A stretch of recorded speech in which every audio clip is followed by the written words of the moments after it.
John mahanami jongjong aima etnis Simalungun. Sihol patandahon diri nami.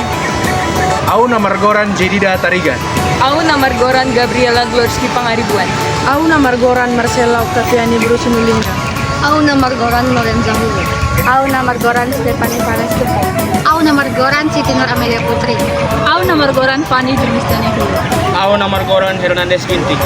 Au namargoran Atunya Lurak Timora. Au namargoran Rustam Effendi Sibatwara. Au namargoran Joyce Tinjau. Kami dari Vokal Tradisi Etnis Simalungun akan mempresentasikan hasil dari makalah kami. Baiklah, di sini saya akan menjelaskan sejarah singkat tentang Simalungun. Simalungun termasuk salah satu 5 kelompok Batak lainnya, yaitu Toba, Mandailing, atau Angkola. Simalungun adalah salah satu suku asli yang mendiami Sumatera Utara, tepatnya di timur Danau Toba. Dalam tradisi asal-usulnya, suku bangsa Simalungun diyakini berasal dari wilayah India Timur dan India Selatan yang masuk ke Nusantara pada abad 5 Masehi yang menetap di timur Danau Toba dan melahirkan marga asli Simalungun yaitu Damani. Di kemudian hari, datanglah marga-marga dari sekitar Simalungun yaitu Saragi, Sinaga, dan Purba. Baiklah, di sini saya akan menjelaskan 2 gelombang asal-usul suku bangsa Simalungun. Yang pertama, gelombang Simalungun Proto. Diperkirakan datang dari Nagore di India Selatan dan Assam dari India Timur. Yang kedua, gelombang Simalungun Deutero. Pada gelombang ini, masuknya marga Saragi, Sinaga, dan Purba yang mengalami invasi dari suku sekitar yang memiliki pertalian di Simalungun II. Baiklah, di sini saya akan menjelaskan bahasa Simalungun. Bahasa Simalungun dipergunakan sebagai penghubung bahasa sehari-hari di samping bahasa Indonesia di daerah Simalungun. Bahasa Simalungun sebenarnya sudah memiliki sistem aksara bahasa Simalungun dan sistem ortografi Batak Latin tersendiri. Vokal tradisional Simalungun. Salah satu kekayaan kesenian tradisional masyarakat Simalungun adalah musik vokal atau nyanyian, di mana hampir semua aktivitas kehidupannya memiliki nyanyian. Dengan kata lain, hampir seluruh peristiwa penting dalam siklus kehidupan masyarakat Simalungun ada nyanyian. Bermain dengan anak-anak, nyanyian bermain, nyanyian berhubungan dengan perkawinan, nyanyian berhubungan dengan kematian, dan ada juga nyanyian yang berhubungan dengan kegembiraan serta hiburan yang dapat dinyanyikan oleh siapapun. Dalam hal menyajikan musik vokal tersebut memiliki gaya yang berbeda-beda. Ada secara solo, grup satu suara, bersaut-sautan, dan seperti gaya orang berbicara. Sedang berdasarkan instrumen pengiring, ada yang tanpa iringan alat musik, dan ada juga yang mempergunakan iringan alat musik seperti sulim, tulia, sorda, dan gondang. Musik tradisional masyarakat Simalungun. Berdasarkan kelompok usia yang menyajikannya, ada yang dinyanyikan oleh anak-anak, ada yang dinyanyikan oleh remaja atau anak muda, dan yang dinyanyikan oleh orang tua. Namun suatu hal yang tidak lazim bila dinyanyikan yang biasanya dinyanyikan oleh orang tua tapi dinyanyikan oleh anak-anak. Demikian juga bila dinyanyikan oleh anak muda tapi dinyanyikan oleh orang tua atau anak-anak, merupakan suatu hal yang dianggap tidak benar. Walaupun ada juga nyanyian yang dapat dinyanyikan semua lapisan usia, salah satu dari berbagai musik vokal yang terdapat pada masyarakat Simalungun adalah taur-taur. Taur-taur berasal dari kata taur yang artinya memanggil. Kemudian diulang menjadi taur-taur yang berarti dilakukan secara berulang-ulang. Kata taur secara harfiah artinya panggil. Kemudian diulang menjadi taur-taur yang berarti memanggil yang dilakukan secara berulang-ulang atau bisa juga saling memanggil. Namun ada juga pemakaian kata taur ini pada masyarakat Simalungun yang artinya menyampaikan pesan, maksud, tujuan, ataupun berita. Seseorang yang hendak menyampaikan suatu pesan, maksud, tujuan, ataupun berita kepada orang lain dan jaraknya tidak mungkin untuk melakukan pembicaraan seperti biasanya, maka dilakukanlah taur-taur. Menyajikan taur-taur disebut martaur-taur. Dapat dikatakan pengertiannya adalah menyampaikan pesan, maksud, tujuan, dan berita yang dilakukan secara berulang-ulang oleh seseorang atau secara berbalas-balasan dengan jarak yang tidak mungkin melakukan pembicaraan seperti biasanya. Adapun hal-hal yang biasanya diungkapkan melalui taur-taur ini adalah berupa perasaan sedih, sayang, rindu, cinta, identitas, latar belakang, kehidupan, tujuan, maksud, keinginan, dan lain sebagainya. Dengan kata lain, cukup banyak hal yang dapat dikomunikasikan melalui taur-taur, utamanya yang berhubungan dengan kehidupan muda-mudi. Hal ini karena bertaur-taur adalah musik vokal yang umumnya disajikan oleh muda-mudi.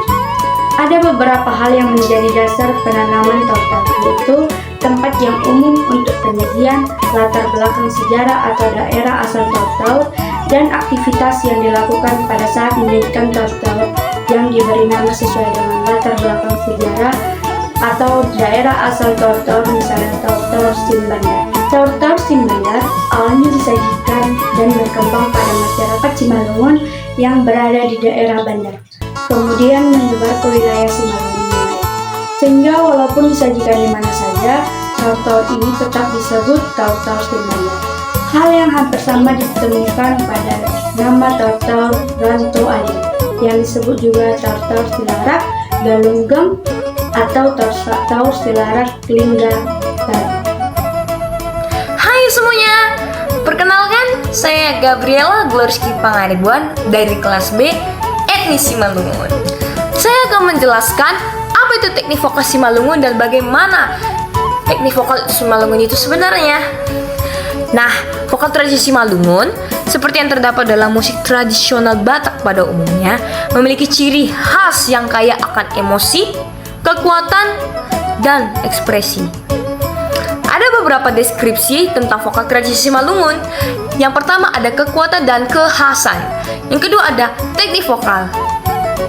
Teknik vokal memiliki beberapa teknik yang digunakan dalam vokal tradisi Simalungun, yaitu seperti global stop atau penghentian suara secara tiba-tiba. Teknik ini melibatkan penghentian suara tiba-tiba yang dihasilkan dengan menutup dan membuka kembali pita suara. Sering digunakan untuk menekankan kata-kata atau frasa tertentu dalam lirik lagu tradisional Simalungun. Kemudian ada vibrato. Vibrato adalah getaran periodik dalam nada yang dihasilkan oleh perubahan kecil dalam tekanan udara yang diberikan kepada pita suara. Vibrato sering digunakan untuk menambah dimensi ekspresif pada vokal, menambah kekayaan dan keindahan suara. Kemudian ada teknik respirasi. Teknik ini sangat penting dalam vokal tradisi Simalungun.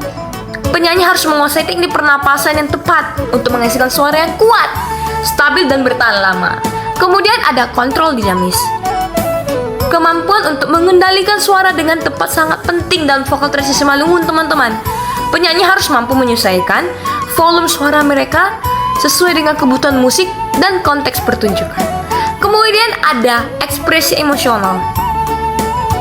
Penyanyi etnis Simalungun sering mengekspresikan berbagai perasaannya melalui suara mereka.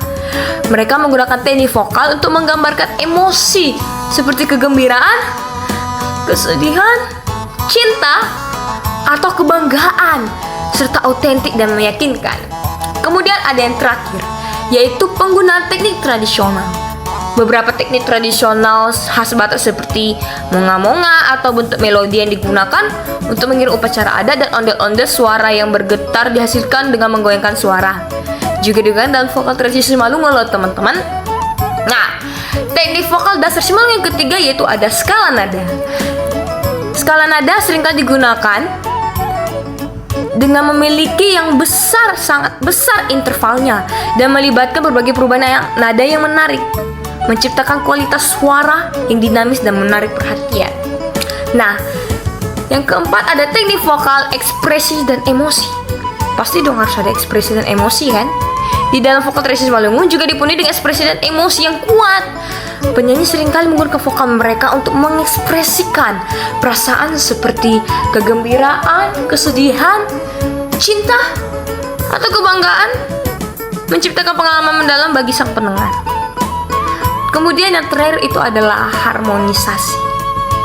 Di dalam musik tradisional Simalungun seringkali terdapat harmonisasi vokal yang kompleks antara penyanyi-penyanyi yang berbeda.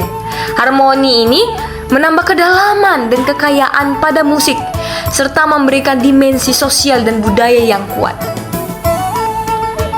Nah, sekarang kita akan masuk ke dalam teknik vokal tradisi Simalungun yang memiliki ciri khas yang unik dan kaya sesungguhnya. Nah, yang pertama itu teknik vokal tradisi Simalungun yang sangat khas itu adalah taur-taur. Mungkin bagi kita yang bersuku atau mempunyai kepercayaan dengan suku Simalungun pasti sudah tahu dan tidak asing dengan kata taur-taur, karena itu adalah teknik tradisi nyanyian khas, sangat khas bahkan dibilang untuk adat Simalungun. Taur-taur itu merupakan tradisi nyanyi Simalungun yang memiliki teknik vokal khusus, teman-teman. Jadi itu tidak asal, tidak bebas untuk menyanyikannya. Teknik vokal di dalam taur-taur ini mencakup beberapa aspek seperti pernafasan, artikulasi, phrasing, dan interpretasi. Taur-taur juga menjadi ciri khas yang paling utama dalam Simalungun. Kemudian yaitu ada teknik vokal Simalungun itu adalah tangis-tangis. Teknik vokal ini menggunakan suara seperti tangisan atau seseorang yang meratapi kesedihannya. Kemudian itu ada manginggo. Teknik ini dilakukan secara meniup sulim, guys. Teknik ini menghasilkan melodi yang syahdu dan melandai, memberikan efek ketenangan. Dan manginggo ini lebih sering dimainkan dengan gaya arpeggio pada gitar. Nah, teknik vokal terakhir yaitu ada menganak-anak. Teknik vokal ini dilakukan secara tertentu, nggak main-main. Selain teknik-teknik yang sudah saya sebutkan tadi, penting juga untuk mencatat bahwa tradisi lisan memainkan peran penting dalam pewarisan teknik vokal Simalungun. Banyak teknik vokal yang diajarkan dan dipelajari melalui tradisi lisan dari generasi ke generasi. Nah, sekarang kita akan lebih mendalami tentang teknik taur-taur. Taur-taur adalah tradisi nyanyi Simalungun yang memiliki teknik vokal yang sangat khas. Ada beberapa aspek-aspek teknik vokal taur-taur loh, teman-teman. Yang pertama itu ada teknik pernapasan. Teknik pernapasan yang baik sangat penting dalam taur-taur karena nyanyian ini seringkali memerlukan nafas yang panjang dan sangat stabil. Kemudian penyanyi taur-taur harus mampu mengontrol pernapasannya agar dapat menghasilkan suara yang konsisten dan tidak terputus-putus. Nah, teknik yang kedua itu adalah teknik artikulasi. Artikulasi yang jelas dan tepat sangat penting dalam taur-taur karena lirik lagu seringkali mengandung kata-kata yang memiliki makna sangat mendalam. Penyanyi taur-taur juga harus mampu mengucapkan setiap kata dengan jelas agar pesan lagu dapat tersampaikan dengan baik. Kemudian itu ada teknik yang ketiga itu adalah phrasing. Phrasing adalah cara penyanyi membagi kalimat lagu menjadi frasa atau frasa yang sangat bermakna. Di dalam taur-taur, phrasing sangat penting untuk menyampaikan emosi dan makna lagu. Penyanyi taur-taur harus mampu merasakan dan memahami setiap frasa lagu agar dapat menyanyikannya lagu dengan lebih penghayatan. Nah, teknik vokal yang keempat itu ada interpretasi. Interpretasi adalah cara penyanyi menafsirkan dan menyampaikan makna lagu. Di dalam taur-taur, interpretasi yang baik sangat penting untuk menghidupkan lagu dan menjadikannya terasa relevan bagi pendengar. Penyanyi taur-taur harus mengetahui dan memahami konteks sejarah, teman-teman, dan budaya lagu agar dapat menginterpretasikannya dengan tepat. Nah, tadi kan kita sudah membahas teknik taur-taur. Nah, ternyata teknik taur-taur itu memiliki jenisnya, guys, yaitu taur-taur Simbandar. Mungkin bagi orang Simalungun tidak asing mendengar taur-taur Simbandar. Taur-taur Simbandar itu apa sih? Taur-taur Simbandar merupakan adat atau ciri khas Simalungun untuk mengutarakan apa yang akan diungkapkan oleh anak, lajang, dan gadis untuk mengutarakan isi hati masing-masing. Dengan masa sekarang, taur-taur dikolaborasi melalui gitar, teman-teman, gondrang, dan sebagainya yang dimana dikatakan seni kolaborasi. Pada zaman dahulu, taur-taur juga diiringi dalam musik sulim Simalungun. Oleh karena itu, taur-taur Simbandar banyak dinyanyikan oleh artis-artis Simalungun, bahkan juga di kalangan masyarakat Simalungun dengan versinya masing-masing. Nah, selanjutnya kita akan membahas tangis-tangis. Tangis-tangis akan sulit sekali dituliskan ke dalam sebuah not balok, teman-teman.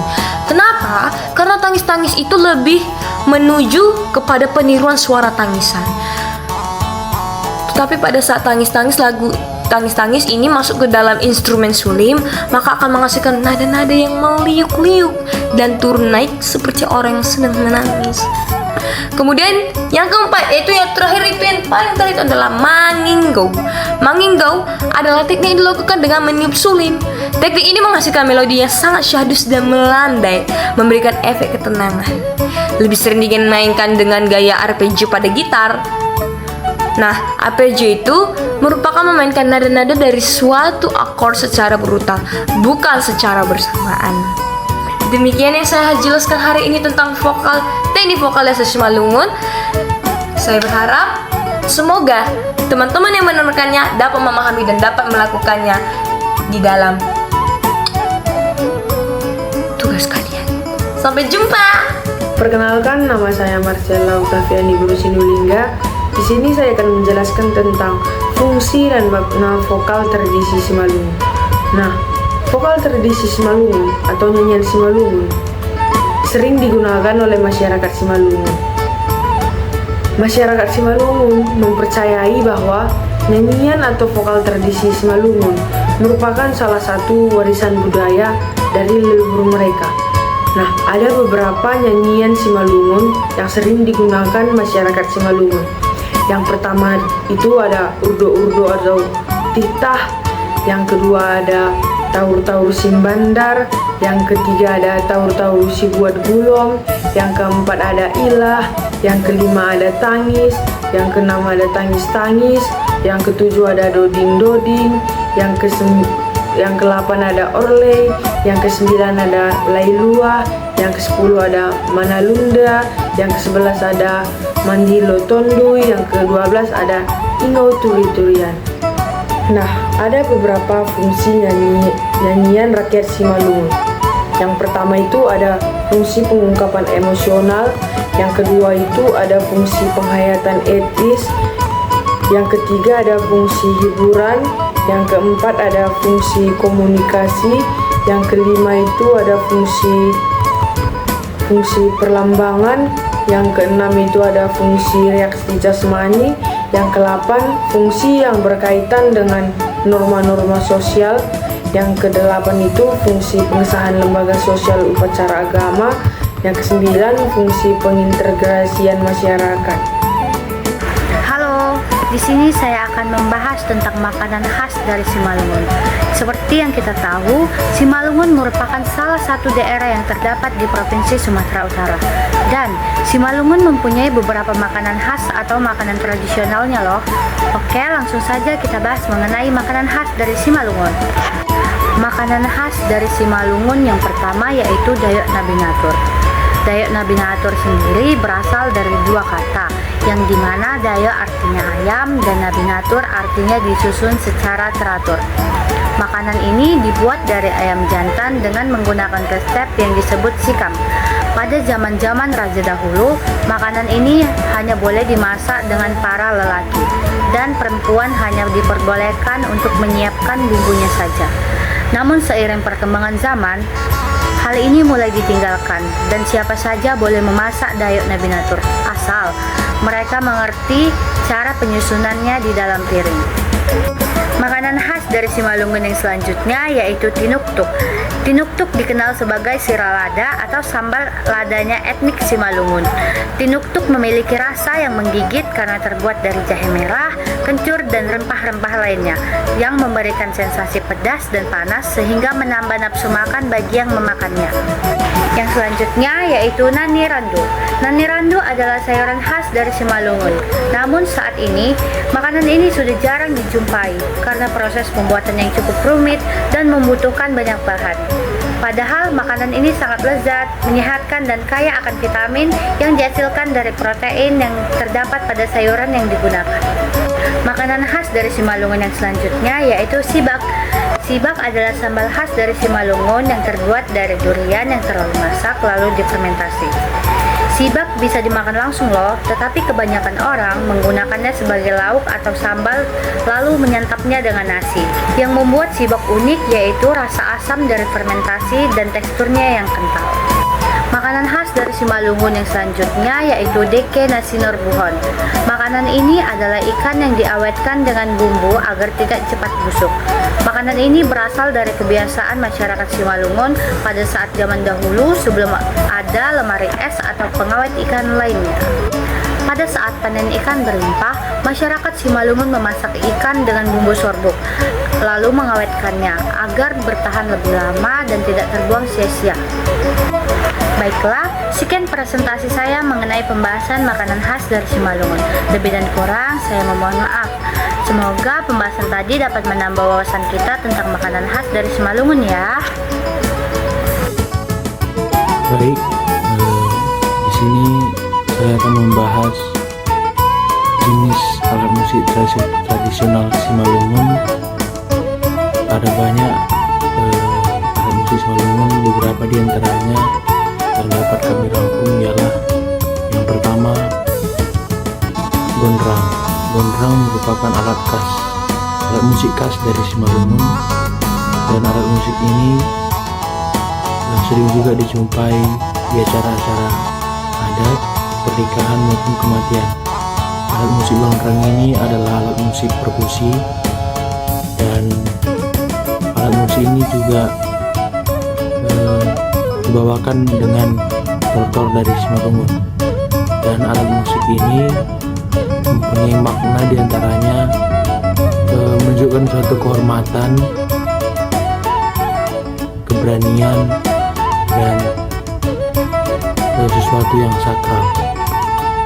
Dan yang kedua ialah saruni atau saruni bolon. Seperti saruni dari daerah lain, Simalungun juga mempunyai saruni tersendiri, itu saruni bolon. Saruni bolon ini juga mempunyai fungsi yang hampir sama dengan gondrang. Saruni ini dipakai di acara adat dan juga membawakan tortor Simalungun serta di acara pernikahan. Makna dibalik alat musik ini adalah sebagai sesuatu media hiburan dan bisa juga menjadi alat komunikasi atau berhubungan, dan sesuatu seni untuk menyampaikan suatu emosi dengan cara memainkan saruni bolon. Selanjutnya ada yang ketiga, ada alat musik arbab. Arbab adalah alat musik yang khas dari Simalungun, tradisional Simalungun. Arbab ini terbuat dari kayu, badan kayu, dan di tengahnya terbuat dari tempurung kelapa untuk mengeras suara dari musik ini, dan senarnya terbuat dari serat alami. Dan mungkin alat musik ini sekarang untuk saat ini jarang ditemukan, tapi alat musik ini dulu sangatlah sering dipakai oleh etnis Simalungun. Etnis Simalungun juga mempunyai fungsi yang hampir sama, sebagai dipakai saat acara hiburan, pernikahan, maupun acara sakral. Dan makna dari alat musik ini menyampaikan suatu seni atau perasaan, dan juga komunikasi dan berhubungan. Dan ini salah satu adalah warisan budaya, warisan alat musik tradisional dari Simalungun. Selanjutnya yang keempat ada husapi, hampir sama dengan alat musik lainnya, seperti di Batak namanya hasapi atau di Karo namanya kucapi. Husapi ini merupakan alat musik yang dimainkan dengan cara dipetik dan terbuat dari kayu, dan senarnya dari serat alami, terdiri dari 2 senar. Alat musik husapi ini juga sebagai alat musik pengiring di etnis Simalungun, dan makna dibaliknya menunjukkan suatu kesakralan, keberanian, dan sebagai penyampaian seni dan perasaan. Dan selanjutnya yang kelima ada saruni bulu. Kalau tadi yang pertama ada saruni bolon, Simalungun juga mempunyai alat musik yaitu Sarune Bulu. Sarune Bulu juga sama seperti Sarune Bolon, cara memainkannya dengan ditiup. Mungkin perbedaan dari alat musik ini ialah dari segi suara. Fungsinya sama dengan Sarune Bolon sebagai pengiring penyampaian seni atau perasaan serta emosi. Selanjutnya yang keenam ada alat musik ogung. Ogung ini adalah alat musik yang terbuat dari besi atau kuningan dan terdiri dari beberapa ogung, dan cara memainkannya dengan dipukul dengan alat yang khusus. Alat musik ini juga memiliki fungsi yang hampir sama, yaitu dipakai saat acara sakral, upacara adat Simalungun, serta pernikahan Simalungun. Makna dibalik alat musik ogung ialah sesuatu yang mencapai atau menyampaikan sesuatu seni, perasaan serta emosi, sesuatu yang sakral dan menjadi warisan budaya yang kuat dari etnis Malungun. Selanjutnya yang terakhir, yang ketujuh ialah hodong-hodong. Hodong-hodong merupakan alat musik etnis Malungun di zaman dulu yang terbuat dari bilah dan kawat. Alat musik ini dahulunya dipakai oleh para lelaki untuk berkomunikasi dengan pasangannya. Mungkin itu yang bisa kami sampaikan dari alat musik tradisional Simalungun, fungsi dan maknanya.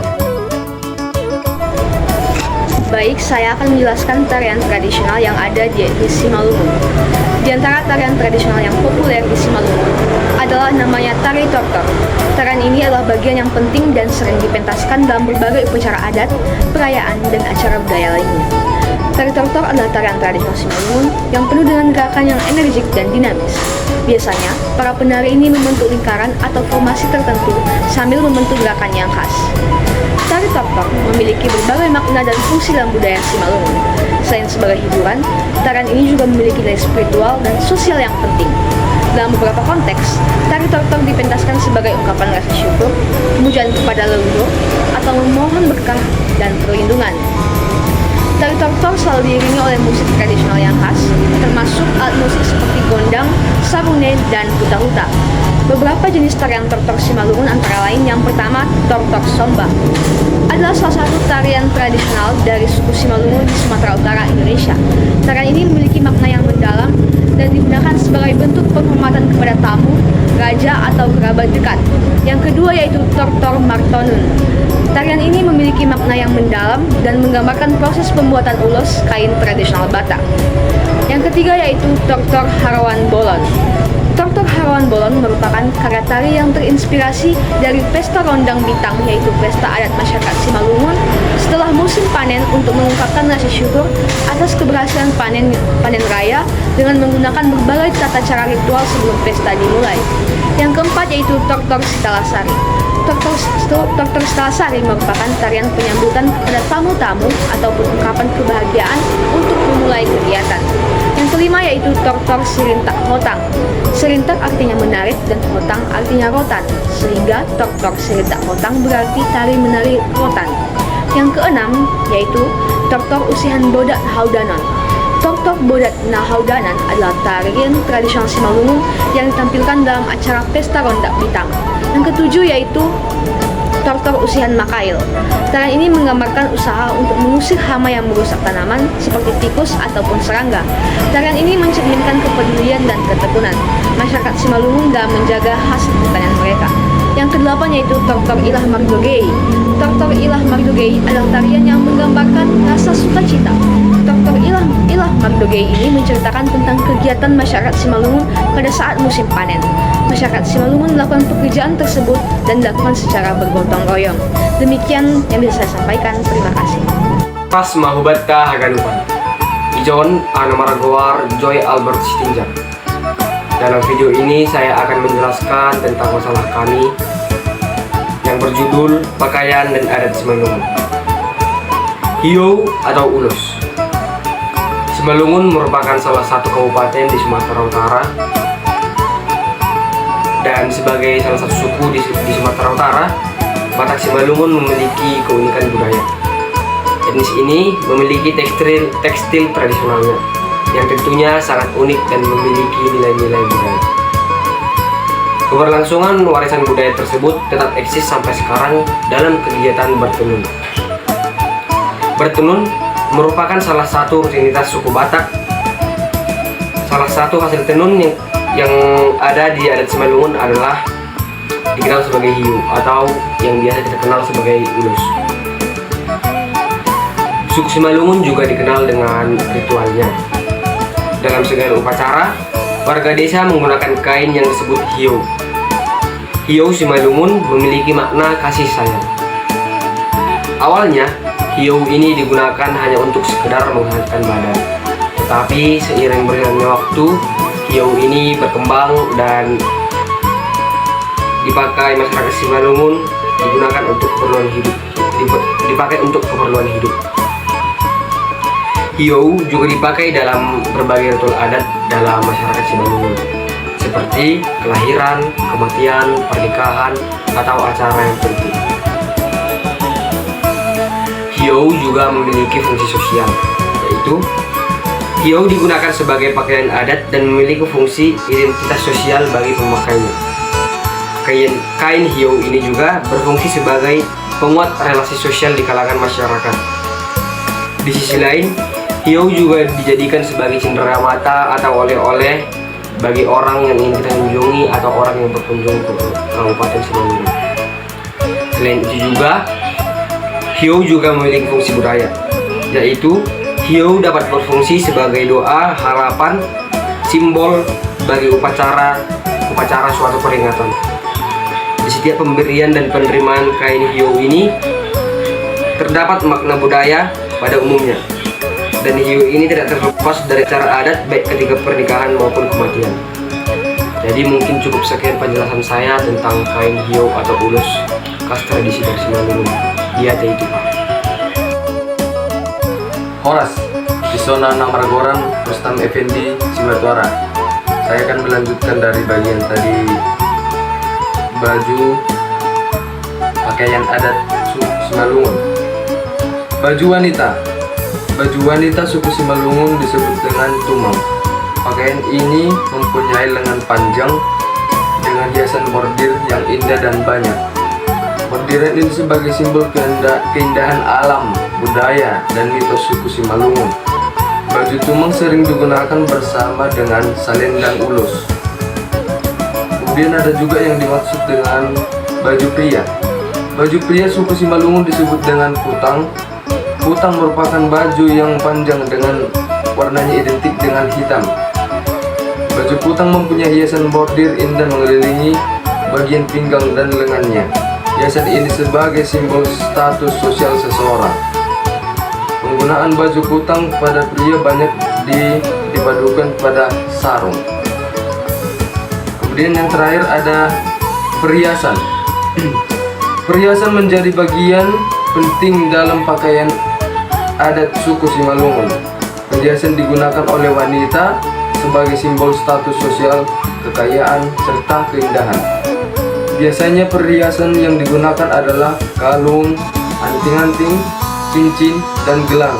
Suku Simalungun banyak menggunakan perhiasan baik dari emas maupun perak. Dia itu Pak. Di sini saya akan menjelaskan materi dari kelompok etnis Simalungun mengenai rumah adat Simalungun. Rumah adat Simalungun dinamai rumah bolon yang memiliki atap berbentuk limas. Rumah ini dapat ditemukan di Simalungun dan Pematang Siantar. Rumah bolon memiliki arsitektur berupa rumah panggung yang dibangun dari kayu dengan kolong setinggi 2 meter. Rumah adat ini memiliki makna filosofis tertentu pada bagian-bagiannya. Rumah adat bolon Simalungun yaitu istana peninggalan kerajaan Purba. Dibangun pada tahun 1864 oleh Raja Purba XII Tuan Rahalim, seorang raja yang pernah berjaya di Simalungun pada pertengahan abad ke-19. Rumah adat bolon Simalungun berada di Desa Pematang Purba, Kabupaten Simalungun, Sumatera Utara. Lokasinya sekitar 200 meter dari jalan umum. Rumah adat bolon Simalungun dikelilingi oleh beberapa bangunan di sekitarnya seperti rumah pengawal, rumah pembantu, dan rumah-rumah pengikut atau prajurit raja. Pada tahun 1961, Rumah Bolon Purba ditetapkan sebagai objek wisata oleh Bupati Simalungun yang dikelola Yayasan Museum Simalungun dan disahkan oleh notaris pada 7 Juni 1966. Rumah adat Batak Simalungun memiliki arsitektur yang unik, berbentuk rumah panggung dan dibangun menggunakan bahan-bahan bangunan yang terdiri dari kayu dengan tiang-tiang yang besar dan kokoh. Pertama, bangunan fisik. Rumah Bolon adat Simalungun memiliki bentuk persegi empat, mempunyai model seperti rumah panggung, tinggi dari tanah sekitar 1,75 meter. Bentuk rumah adat Bolon Simalungun dengan rumah adat yang lainnya pada hakikatnya serupa, namun terdapat beberapa perbedaan.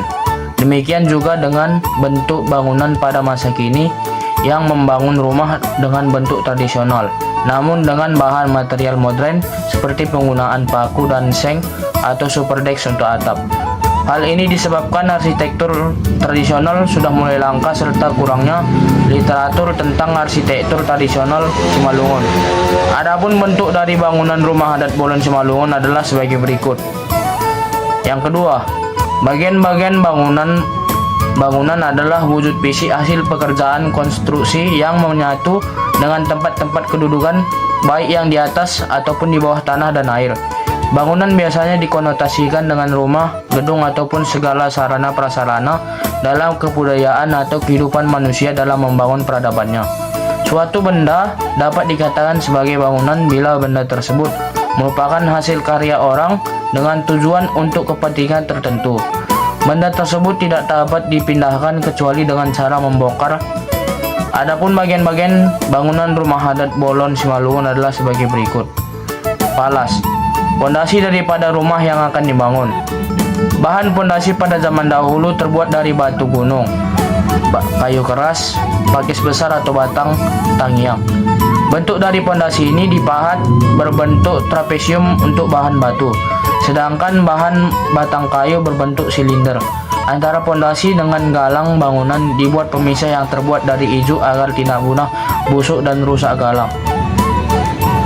Galang, rumah yang terbuat dari kayu, kuat dan keras dibentuk sisinya. Jumlah sisi galang kayu tidak sama disesuaikan dengan besar kayu pada umumnya. Sisinya dibentuk dengan bilangan genap. Pembuatan sisi kayu balok dengan menggunakan alat yang dinamakan baliung. Galang pertama atau galang paling bawah bangunan dipasang di atas palas atau pondasi batu atau kayu. Kemudian galang kedua ditempatkan di atas galang pertama. Pada saat menempatkan galang ini diperhatikan pangkal dari kayu harus menghadap ke timur dan ujungnya menghadap ke barat. Penjelasan materi tentang rumah adat Simalungun akan dilanjutkan oleh Otniel. Nama saya Otniel Urak Simorang. Saya dari etnis Simalungun. Di sini saya akan menjelaskan tentang rumah adat Bolon Simalungun. Pertama, polisir. Polisir atau yang rumah adat Bolon Simalungun terbuat dari batang kayu yang kuat dan keras. Tiang ini dibentuk bergi supaya lebih rapi, dan pada pangkal atau ujung dibuat pen untuk mengikat galang atau pondasi pada tiang. Kedua, dasar. Dasar atau lantai rumah adat Bolon Simalungun terbuat dari bilangan-bilangan papan yang kuat, dipasang di atas galang-galang sejajar dengan lebar bangunan, disusun dengan rapi tanpa menggunakan paku atau perekat lainnya. Ketiga, tayub. Tayub atau atap rumah adat Bolon Simalungun terbuat dari rumbia, disusun dengan teknik tradisional agar terlihat rapi. Sebelum pemasangan rumbia, dilakukan ijuk di pilah-pilah terlebih dahulu melalui aturan teknis, yaitu belahan ijuk sebelah kanan harus dipasang. Jika belahan ijuk sebelah kiri harus dipasang sebelah kiri. Jika pemasangan tidak menurut teknis, maka kerapian atap tidak dapat dimaksimalkan serta kemungkinan besar kebocoran atap akan terjadi. Keempat, andar. Andar atau tangga rumah adat Bolon Simalungun terbuat dari batang kayu yang zaman dahulu dikatakan andar rangsang untuk raja. Tangga ini berada di tepat di depan pintu rumah, karena orang yang masuk dalam rumah adat Bolon Simalungun harus melalui tangga. Kelima, surambi. Surambi atau surambi rumah adat Bolon Simalungun ada dua bagian yang dipisahkan oleh tangga masuk ke dalam rumah. Surambi ini berfungsi sebagai tempat istirahat raja di saat lagi bersantai. Fungsi dan makna dari rumah adat Simalungun adalah memiliki makna dan fungsi yang berkaitan dengan kehidupan bermasyarakat, kepercayaan, dan kosmologi. Makna dan fungsi sosial, yaitu simbol identitas masyarakat Simalungun, tempat pertemuan keluarga besar, tempat tinggal, tempat upacara adat, melambangkan hubungan dengan Sang Pencipta, melambangkan kekuatan dan persatuan keluarga, mengajarkan sifat-sifat bermasyarakat seperti tokoh dan juga tolong menolong, gotong royong, ramah tamahan, dan sikap taat terhadap norma dan aturan. Kedua, makna dan fungsi kepercayaan. Pada saat kepercayaan animisme masih dianut oleh suku bangsa Simalungun, berfungsi sebagai tempat roh orang yang menghuni rumah tersebut. Ornamen dalam rumah bolon diyakini mampu melindungi penghuni rumah tersebut dari niat jahat, roh jahat, dan nafsu buruk. Makna dan fungsi kosmologi. Untuk bangunan rumah bolon berhubungan dengan pandangan kosmologi suku Batak.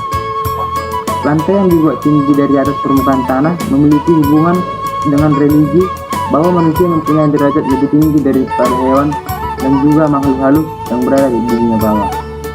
Sekian hasil presentasi saya, terima kasih. Demikianlah hasil dari presentasi makalah kami. Jika ada salah kata, kami mohon maaf. Dia Teddy Tumpa.